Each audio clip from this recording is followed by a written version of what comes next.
Équipe B Metal Expo, le premier salon professionnel de la menuiserie française du 21 au 24 septembre 2021, porte de Versailles à Paris. Vue de ma fenêtre. Bonjour, je m'appelle Frédéric Tadei, je suis le directeur du magazine Verre et Protection. Bienvenue à Vue de ma fenêtre, une émission qui vous est proposée par Verre et Protection, justement notre magazine. Nous sommes aujourd'hui en direct de la porte de Versailles, du salon Équipe B. Le brouhaha que vous entendez peut-être derrière nous, ce sont les milliers de visiteurs qui se présentent au salon. Ça a l'air d'être un grand succès. En tous les cas, ce que nous voyons en face de nous montre qu'il y a du monde. Alors aujourd'hui, de notre fenêtre, au cœur du salon qui lui est en grande partie consacré, nous allons nous pencher sur un sujet d'actualité qui parle à tout le monde, j'imagine, c'est-à-dire la hausse des matières premières et des produits de construction. Alors l'idée de cette émission, bien évidemment, c'est pas de vous dire ce qu'est cette hausse et à quoi elle est due. Le sujet a été abordé maintes et maintes fois sur toutes les radios, les médias, mais plutôt d'en tirer une analyse, des leçons et pourquoi pas des recettes pour de futures crises similaires. Alors pour en débattre autour de cette table, j'ai le plaisir d'accueillir aujourd'hui Angélique Longeret, directrice générale de Somfy France. Bonjour Angélique. Bonjour Frédéric. Joss Lemfering, président de VK France. Bonjour Joss. Bonjour Frédéric, bonjour à tous. Thierry Luz, qui est président du groupe Lorillard. Bonjour Thierry. Bonjour Frédéric. Et Christophe Vergniaud, qui est directeur général de Rio Glace. Bonjour Christophe. Bonjour Frédéric. Alors, nous allons dans un premier temps évoquer avec chacun d'entre vous les effets et les impacts qu'ont eu ces hausses de matières premières et matériaux de construction sur vos activités respectives. On va commencer par vous, Angélique Longeret. Qu'est-ce qui s'est passé chez Somfy ? Comment avez-vous reçu les choses ? Chez Somfy, c'est à la fois on est dans d'un contexte qui est très paradoxal, avec une demande sur l'amélioration de l'habitat, sur la rénovation, qui explose vraiment et qui tire nos marchés de façon historique. Donc c'est très positif, et puis ça montre le dynamisme et la robustesse de notre profession, donc excellent. Et en même temps, nous sommes au cœur, et un maillon, au cœur de la crise mondiale des semi-conducteurs, qui impacte toute notre chaîne d'approvisionnement, notre qualité de service et puis la gestion au quotidien de nos clients. Donc voilà, au cœur et un maillon, au cœur d'une chaîne qui est mondiale, qui est globale, et être au plus proche de nos clients, là, c'est le plus important actuellement. J'imagine bien. Joss Lemfering chez VK, dans le PVC, c'est un peu la même chose pour vous ? Ça a été un peu la même chose ? Pas tout à fait. Donc Joss Lemfering, je suis président pour VK pour la région France, Portugal, Espagne et 3/4 du continent africain. Et nous sommes concepteurs de fenêtres PVC. Nous extruons les profilés pour, avec des quantités assez importantes. Nous produisons environ 500 millions de mètres de profilés de tours de fenêtres par an et sommes leader mondial du métier. Alors, la première chose que je voulais dire, c'est que je rends un hommage absolument appuyé à nos équipes, parce que la gestion de la période du Covid a été extrêmement compliquée.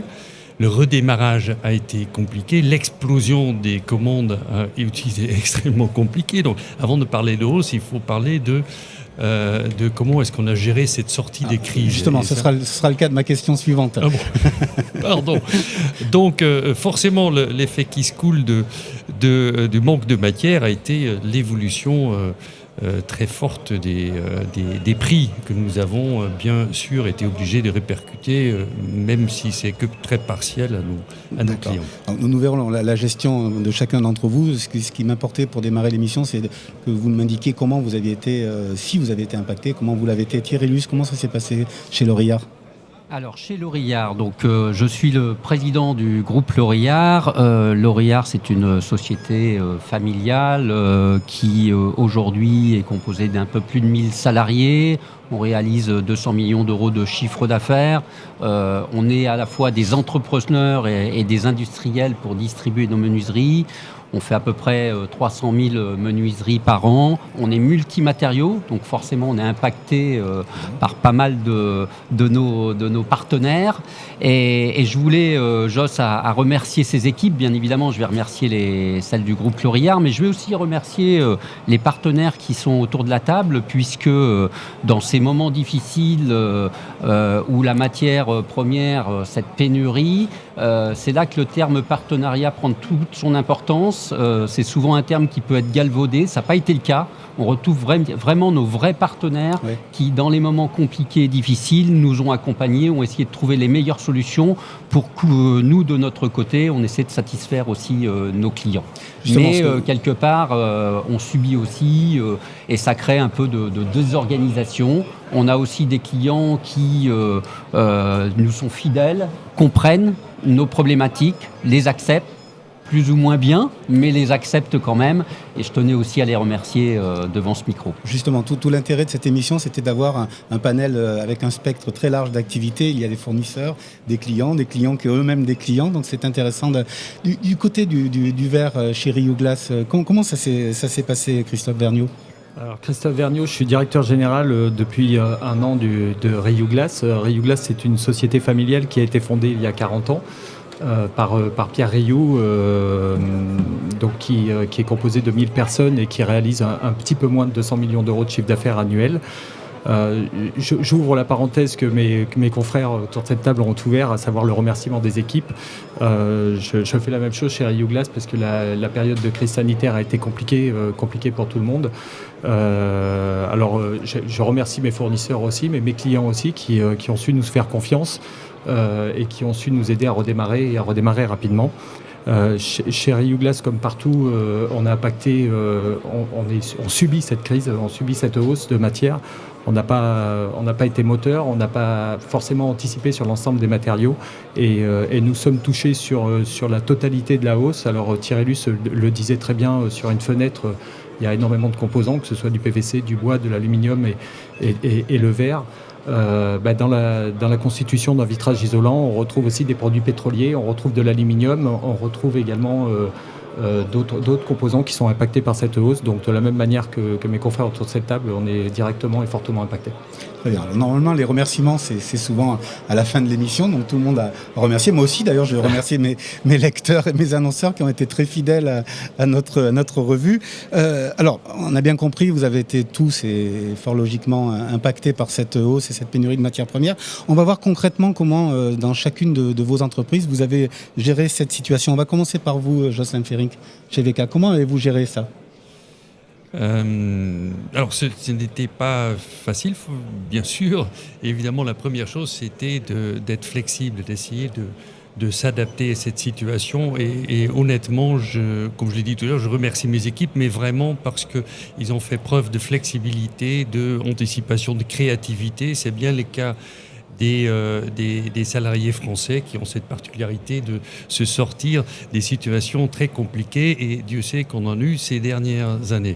Donc ensuite, il y a eu le problème de l'approvisionnement de la matière. Donc là, nous avons géré ça à niveau européen. Donc il y a eu effectivement, dû à la crise du Covid, un ralentissement de la production pétrolière. Nous, notre matière première à la base, pour en gros 43%, c'est le pétrole, le reste étant des dérivés de sel de mer. Mais sur la partie pétrolière, c'est extrêmement compliqué. C'est dû forcément au Covid. Si vous avez un arrêt de l'activité automobile, vous ne produisez plus de pétrole. Vous n'avez plus de pétrole, vous ne produisez pas non plus de produits annexes, qui est les matières plastiques. Donc en gros, on a vécu une période où on n'avait pas accès à la matière, ou très difficilement accès à cette matière-là. Alors qu'est-ce qu'on a fait ? D'abord, VK a une particularité d'être très actif dans le recyclage. Ça veut dire qu'on fait vraiment de la promotion de la récupération de menuiserie PVC en fin de vie, de la réutilisation de la matière première dans nos outils d'extrusion. Et ça nous donne un matelas de sécurité d'accès à la matière qui est peut-être un peu atypique pour VK. Ensuite, nous avons aussi, de par la taille du groupe, forcément un poids assez important auprès de nos fournisseurs, ce qui fait que je suis ravi de pouvoir dire ça. Nous n'avons jamais mis aucun client en défaut de livraison, ni subir des retards de livraison à nos clients, ni sur les produits blancs, ni sur les produits plaqués. Et c'est vraiment lié à l'organisation à l'intérieur du groupe, et aussi lié à cette activité liée au recyclage. N'empêche que nous avons subi forcément les hausses de la matière, parce qu'aujourd'hui, en gros, pour 100% de profilés PVC de commandés, il n'y a que 80% disponibles. Donc forcément, il faut se battre pour ça. Et ça, c'est une autre histoire. Nous aborderons l'aspect prix un petit peu plus tard. Angélique Langeret, comment ça s'est passé chez Somfy ? Comment avez-vous géré cette crise ? Est-ce qu'on peut parler d'une crise d'ailleurs ?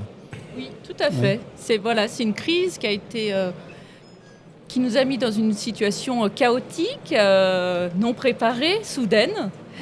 Donc, bien sûr, toutes les équipes Somfy ont été mobilisées et c'est pas que la supply chain, c'est les équipes développement, c'est les équipes vente, R&D. Et on a travaillé plusieurs axes en parallèle. Donc, le premier axe, c'était surtout sécuriser nos gammes phares.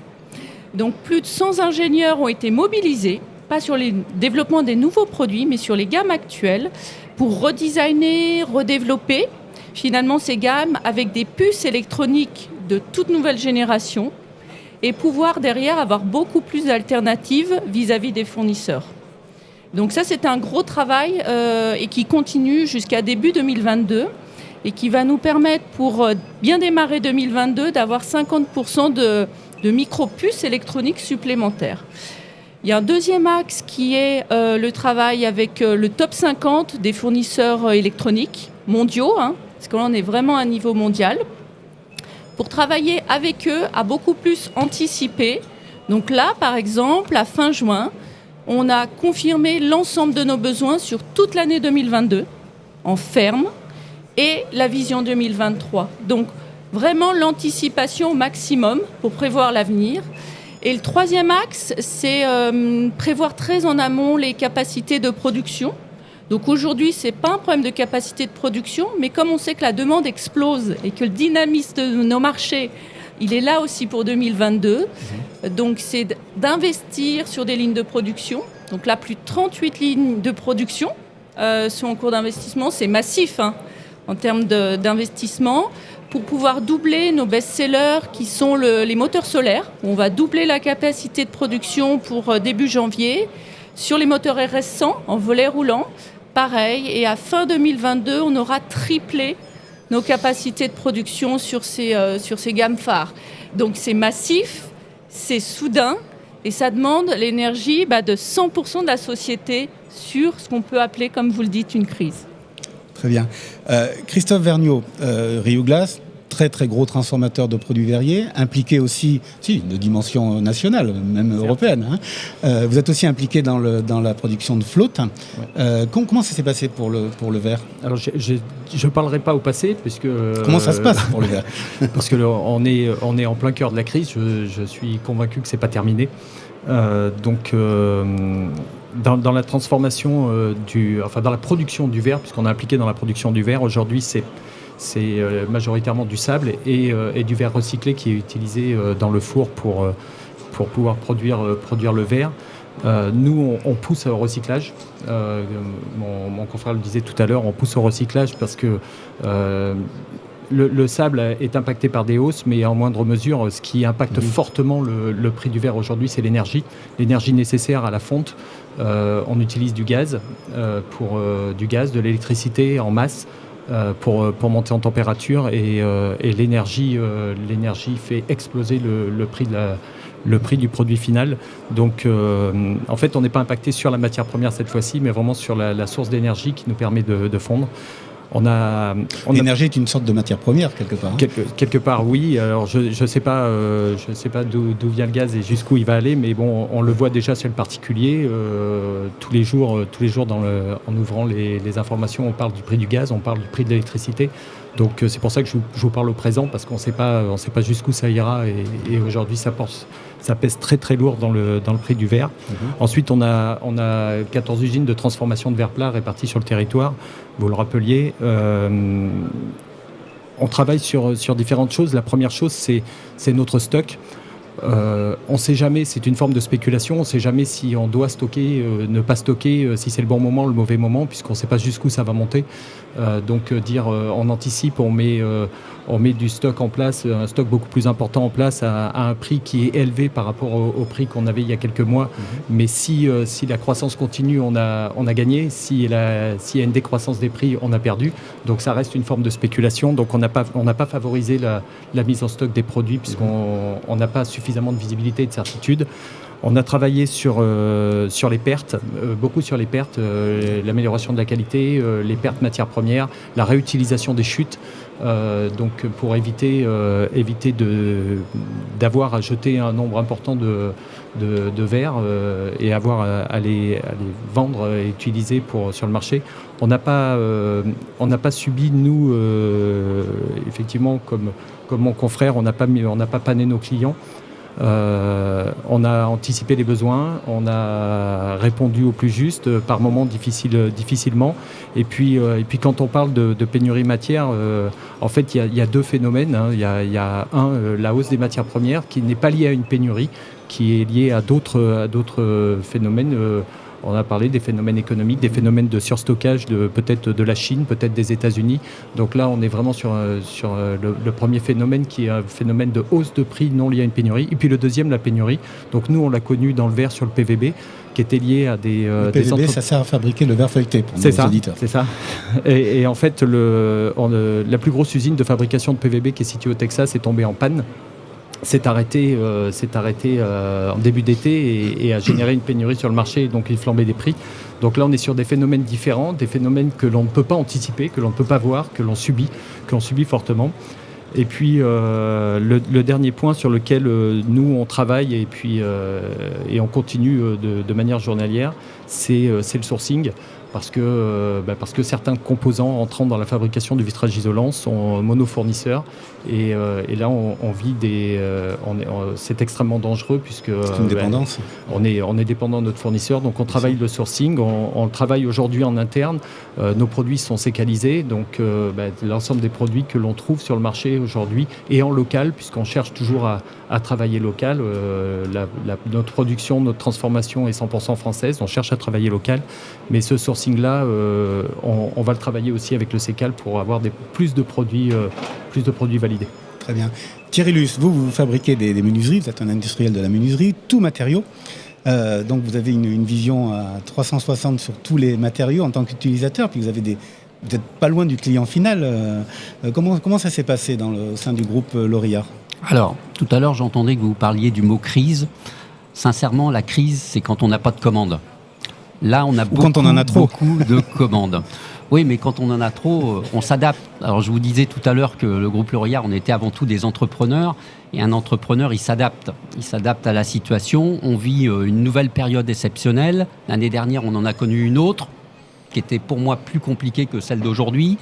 Donc, on s'adapte. Donc, c'est comme un chantier. On a prévu de faire quelque chose sur le chantier. Quand on arrive sur le chantier, il manque des choses et puis c'est compliqué. Donc, oui, ça permet de rebondir. Ça permet aussi de trouver d'autres solutions.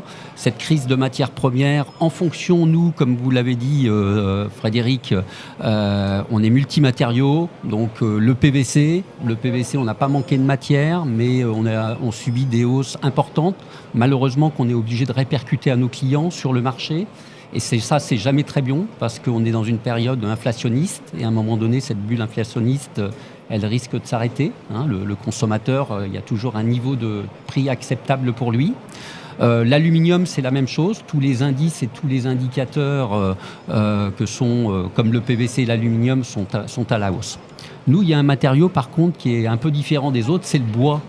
Parce que autant il y a des indices qu'on peut suivre et qu'on peut anticiper et on doit être dans l'action et pas dans la réaction, donc pas attendre que ça monte encore, on essaie d'anticiper au niveau de nos stocks, au niveau de nos achats. Mais le bois c'est l'offre et la demande. Donc, il n'y a pas d'indice de la forêt vosgienne, ça n'existe pas. Voilà, il n'y a aucun indice. Vous arrivez sur le port, il y a du bois à acheter en fonction des essences de bois, de la provenance. C'est à prendre ou à laisser. Et on a des essences de bois qui ont connu ces derniers mois des augmentations de plus de 50%. Donc forcément, ça a un impact très important sur nos clients, mais nos marchés et surtout nos marges. Par contre, ça nous oblige aussi à être inventifs, à essayer de trouver d'autres solutions. Moi, je suis pas un expert bois, hein. Frédéric, vous me connaissez, je suis plutôt de l'aluminium, hein. J'ai passé 24 ans sur ce matériau. Le bois, j'apprends encore tous les jours. Et je vois de nouvelles essences de bois qu'on commence à travailler, qu'on ne travaillait pas, qu'on n'a jamais travaillé chez Lorillard, pour remplacer des produits comme le mélèze, hein, des produits qui viennent des pays de l'Est et qu'on a du mal à avoir aujourd'hui en volumétrie et en quantité. Sont des produits très fibreux qui permettent d'avoir des coefficients thermiques très intéressants pour les menuiseries bois. On le remplace par des eucalyptus Red Grandis, qui sont des essences qu'on est en train de travailler avec le CTBA pour que ces essences, on puisse bien évidemment certifier la qualité de nos produits, comme on le fait à chaque fois. Et donc on se réinvente, on essaie de trouver des solutions. C'est le rôle de tout entrepreneur, c'est le rôle d'un président de pousser ses équipes à imaginer et à trouver des solutions. On parlait du sourcing tout à l'heure, c'est des nouveaux sourcings, des nouveaux produits qu'on présentera à nos clients pour essayer de substituer au manque du matériau de base qu'on a l'habitude de travailler. Alors, si j'ai bien compris, les mots-clés qui sont les vôtres, c'est inventer et s'adapter. Vous avez évoqué la partie facture, on va parler un peu gros sous. Comment ça se passe? Est-ce que vous avez le sentiment que vos clients respectifs et même les clients de vos clients ou les clients des clients de vos clients acceptent aujourd'hui de cette répercussion, de cette hausse des prix? J'ai été très surpris, la CAPEB a sorti une étude la semaine dernière. Alors la CAPEB, ce sont les artisans, ce ne sont pas forcément tous vos clients, mais il n'y en avait que 24% d'entre eux qui répercutaient sur leur client final la hausse que leur imposaient leurs fournisseurs. Comment ça s'est passé pour Somfy, Angélique Langeret? Vous avez le sentiment que vos clients acceptent aujourd'hui de payer plus cher et ils comprennent? Je pense qu'effectivement, aujourd'hui, on partage tous, finalement, avec tous les partenaires, les mêmes éléments. Sur l'aluminium, on en a parlé, sur l'acier, ça peut être sur l'électronique. Donc, je pense qu'avec la proximité qu'on a avec nos partenaires, il y a une compréhension mutuelle. Donc, c'est ce qui nous permet aussi de pouvoir tous répercuter les prix. Après, c'est sûr qu'il y a une tendance inflationniste qui peut avoir un effet à terme sur la demande. Donc c'est là où il faut bien rester soudés et rester partenaires plus que jamais pour vraiment trouver cet équilibre entre nous et serrer les coudes. Et ça, ils l'ont compris, vos clients? Alors, ça dépend aussi des logiques. C'est plus difficile sur le neuf. Oui. Que sur la rénovation, parce que sur le neuf, il y a aussi des contrats à 6 mois, 12 mois, 18 mois qui sont déjà signés. Donc ça met des contraintes vraiment supplémentaires. Et puis ça fait changer tous les devis. C'est quand même assez lourd en gestion. Donc c'est aussi par le dialogue et comment on fait ensemble pour que on puisse pas limiter ces effets, mais faire pour nous la hausse minimum sur l'impact des hausses matières premières. Justement, vous évoquez l'effet contractuel de certaines commandes. Beaucoup d'acteurs du bâtiment réclament au gouvernement, notamment à Bruno Le Maire, des mesures, des aides pour justement arriver à compenser ou avoir plus de facilité en matière de contrats, de retard. Vous êtes favorable, j'imagine, à ces demandes? Qui veut répondre? Oui, nous sommes tout à fait favorables et on fait partie de IGNES, le syndicat, et on est en train de travailler justement avec toute cette association pour remonter aux différents ministères et éviter les indemnités, les impacts pour nos clients et pour nos partenaires. Thierry Luce? Alors, je voudrais revenir tout à l'heure sur ce que tu as dit, Frédéric, concernant cette étude de la CAPEB. Oui. Moi, elle m'a fortement interpellé pour la raison suivante. Alors, la CAPEB, c'est pas que notre produit, la menuiserie.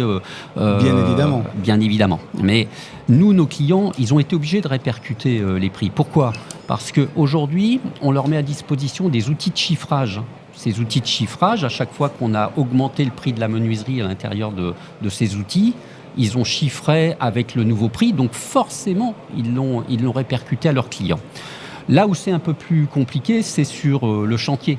Et là, nous, forcément, je répète toujours, l'ADN de ce groupe L'Oréal, c'est entrepreneur, où aujourd'hui, je suis en train de poser des chantiers que j'ai chiffrés fin 2018, que j'ai traités en 2019, que j'aurais dû faire en 2020, cause Covid, ces chantiers-là n'ont pas été faits, et que je suis en train de faire maintenant. Et donc là, bien évidemment, les situations, on parlait du bois tout à l'heure, ou les augmentations qu'on a pu avoir de nos partenaires et qui nous ont pourtant suivis et que je remercie encore, quelque part, ça a un impact assez violent. Donc ça donne lieu à des discussions pas faciles, parce que demander de réactualiser des prix, les indices du bâtiment ne sont pas à la hauteur des réactualisations. Quand on prend 50% sur un matériau qui représente 50% du prix de celui-ci, c'est pas possible.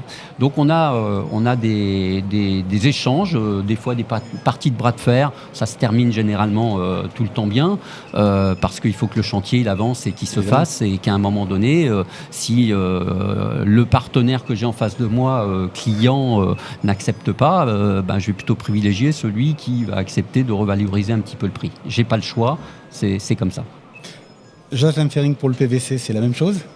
Oui, la première chose à faire, c'est être extrêmement pédagogue et expliquer à nos clients les phénomènes de l'économie mondiale, les tensions sur la matière, les origines de tout ça, les perspectives, l'incertitude que nous vivons, même à notre niveau quand on est un consommateur très important, et expliquer une chose qui est très particulière dans notre métier, nous avons peu de main-d'œuvre, c'est très automatisé, c'est-à-dire pour ça aussi qu'on résiste à notre métier encore contre les phénomènes de délocalisation. Et bien souvent, la matière première, le coût d'achat de la matière première dans nos métiers peut représenter jusqu'à plus de 60% de notre chiffre d'affaires. Juste le prix d'achat, plus de 60% de notre chiffre d'affaires. Donc là, si vous prenez 50% sur votre matière première, vous ne faites rien, vous mettez la clé sous le paillasson. Donc on a été extrêmement pédagogue, on a expliqué qu'on était face à un fait accompli, et sans la solidarité de nos clients, notre métier disparaîtrait au fait, quelque part. Et je pense que ça, on a bien fait ce travail-là, ça reste forcément tendu, personne n'aime recevoir des augmentations. Et il y a autre chose qui est très dérangeant, c'est qu'au fait le coût matière évolue tous les mois, et généralement c'est le 25 du mois ce qu'on va payer le premier du mois suivant. Donc ça c'est extrêmement compliqué. Mais généralement on a une compréhension qu'on n'a pas toujours eu par le passé. Le gros sujet quand même, c'est cette manque de visibilité qui perturbe, je pense aussi jusqu'à l'économie en général d'ailleurs. Est-ce qu'on va assister à un ralentissement de l'économie parce qu'inflation, parce qu'aussi des délais extrêmement longs, l'absence de disponibilité, ça c'est un vrai sujet. Naviguer à vue un peu. Pour le verre, comment ça se passe chez Rio Glass ? Vos clients, ils ont été compréhensifs, ils ont accepté Comprennent, oui. Ils râlent pour la forme, c'est normal. alors, sur notre matériau, Thierry Luce tout à l'heure parlait du bois qui n'avait pas de cours. Le verre n'a pas de cours non plus. C'est-à-dire qu'on est sur un marché offre et demande également. Donc c'est plus difficile de se repérer dans ce marché-là, de suivre un indice, de suivre une évolution du prix, puisque l'absence de cours laisse libre cours, si je peux utiliser 2 fois le mot, laisse libre cours finalement à peut-être des interprétations ou à se dire pourquoi ce matériau augmente. Mais la compréhension, il n'y a eu aucun problème de compréhension. On est sur une dynamique nationale, voire même internationale, de hausse des matières. Donc l'information, elle est disponible, elle est accessible à tout le monde. Je pense que personne ne passe à côté et n'ignore aujourd'hui le fait que les matières premières ont augmenté. Donc en termes de compréhension, il n'y a pas de problème. Ensuite, en termes d'acceptation, plus ou moins bien accepté, mais dans tous les cas, et Thierry le disait tout à l'heure, quand on est autour de la table, il y a quelquefois des discussions un peu âpres, quelquefois un peu dures. À la fin, on doit avancer. Bien sûr. Nous, on doit avancer, le client doit avancer. On comprend la problématique du client, on l'aide, on peut étaler ces hausses et prendre une partie de ces hausses pour nous. On sait très bien que c'est quelque part, on va minimiser ou mettre un peu en difficulté l'entreprise sur quelques mois, mais c'est pour des contrats beaucoup plus pérennes et beaucoup plus longs demain. On parlait de partenariat en début d'émission, donc c'est pour des partenariats beaucoup plus longs. Mais globalement, on n'a pas le choix. Bien sûr. On n'a pas le choix. La hausse, les hausses qu'on subit, on est obligé de les répercuter. C'est question de survie pour nos entreprises. Bien sûr. Je crois qu'autour de la table, tout le monde est d'accord avec ça. Oui, on le voit, communication, transparence, explication. Pour conclure ce débat, j'aurais voulu que l'on parle des stratégies qu'il faudra adopter à l'avenir. On a décidé d'utiliser le mot crise, il y en aura peut-être d'autres du même type. On peut l'imaginer. Le sourcing, la gestion des stocks, les approvisionnements, plus de proximité des lieux de production. Est-ce que ce sont des leçons qu'il faut tirer, des sujets sur lesquels il faut travailler? Est-ce qu'il y a des choses à revoir? Jocelyn Ferring? Oui, bien sûr. Je pense que la première chose à faire, c'est privilégier les circuits courts, recycler, vraiment faire de la recyclage de menuiserie PVC et d'autres produits d'ailleurs aussi l'aluminium et le poids et le vitrage. Mais je crois que ça c'est absolument essentiel. Venez sur notre stand, vous allez voir une menuiserie qui a été faite à base de 70% de produits recyclés. Donc on pousse, et ça veut dire réduction de la consommation énergétique. Quand on sait que le coût de l'énergie explose aussi, dans nos métiers, si vous recyclez une fenêtre PVC, vous le chauffez à 200 degrés. Et donc vous avez un bilan CO2 qui est largement inférieur qu'une fenêtre PVC à base de matière vierge au fait. Donc ça c'est pour moi circuit court et recyclage, c'est indispensable. Angélique Longeray, circuit court. Tout à l'heure, vous avez parlé de la mondialisation des matières premières, des cours. Vous avez la capacité de mettre en place une stratégie d'approvisionnement, de sourcing plus proche de vos lieux de production qu'actuellement ? Oui, tout à fait. En fait, moi, je dirais les mots-clés, c'est dans ce contexte si incertain, c'est notre capacité à s'adapter chaque jour. Et en fait, les recettes qu'on avait il y a 2 ans, c'est plus les bonnes aujourd'hui. Je ne sais pas si dans 2 ans, ce sera encore les bonnes. Donc, effectivement, on travaille énormément à avoir un grand nombre de fournisseurs au plus proche de nos lieux de production. Et ça, c'est au niveau mondial. Et effectivement, de repenser aussi nos modèles de supply chain, d'industrie. Et j'ai pas pu le faire au début, mais je souhaite vraiment sincèrement remercier tous nos clients et nos partenaires, parce que nous sommes pleinement conscients que ça représente beaucoup de désagréments pour eux, beaucoup de travail supplémentaire, et puis des efforts de leurs collaborateurs, pour gérer tous ces impacts. Et il y a un travail qui est remarquable. Et donc, c'est aussi une grande confiance qu'on s'accorde ensemble. Et le quotidien, il n'est pas facile. Et je dirais, c'est se renouveler en permanence sur tous nos fondamentaux. Alors, se renouveler sur les fondamentaux, donc sur le sourcing. Pour le verre, tout à l'heure, vous avez évoqué une panne ou une fermeture d'usine au Texas de PVB. Est-ce que pour fabriquer du verre feuilleté, aujourd'hui, Riou Glass en France, vous êtes obligé d'attendre que le Texas vous fournisse des intercalaires? Alors, pas des intercalaires, mais des interlayers. Du PVB, l'usine a redémarré au Texas et on a été obligé d'utiliser d'autres sources d'approvisionnement pour ne pas arrêter nos lignes de production. Donc on ne les a pas arrêtées. Cette usine a pénalisé mais n'a pas arrêté. C'est un exemple, mais je parlais plus globalement sur le verre. Vous avez un flotte à Salaise en France, vous avez une proximité de livraison possible. Oui, entre la production et la transformation, on est flexible, on a sourcé en local et je pense que le sourcing en local sur l'ensemble des autres composants est aussi essentiel, comme on le disait autour de cette table. Vous parliez d'adaptabilité tout à l'heure. Moi, je parlerai de flexibilité, c'est-à-dire que nos entreprises doivent être flexibles, doivent être capables d'absorber des chocs, des augmentations, doivent être capables d'absorber des hausses de production, doivent être capables aussi d'absorber des baisses de production, c'est-à-dire demain... je n'ose pas l'imaginer, mais je m'y prépare, à moins 20% sur notre chiffre d'affaires dans un an. Comment on le gère, comment on passe cette crise. On l'a vu quand on a traversé la crise du Covid, on a été contraint d'être flexible, d'être rapidement flexible et de se remettre en question. Ça passe aussi par l'innovation, c'est-à-dire que Vous parliez tout à l'heure d'innovation produit. L'innovation chez nous, c'est une part importante du travail des équipes chez Rio Glass. Cette innovation, elle nous permet de mettre sur le marché des produits à plus forte valeur ajoutée. Et aujourd'hui, quand un client final est impacté par le prix d'une fenêtre, donc qui est composée de sa menuiserie et de son vitrage, et bien si on pose, et une étude a été faite chez Rio Glass il y a quelques années, quand on met le bon verre au bon endroit sur une maison et qu'on équipe 100% des habitations en France, c'est 2 centrales nucléaires qu'on économise.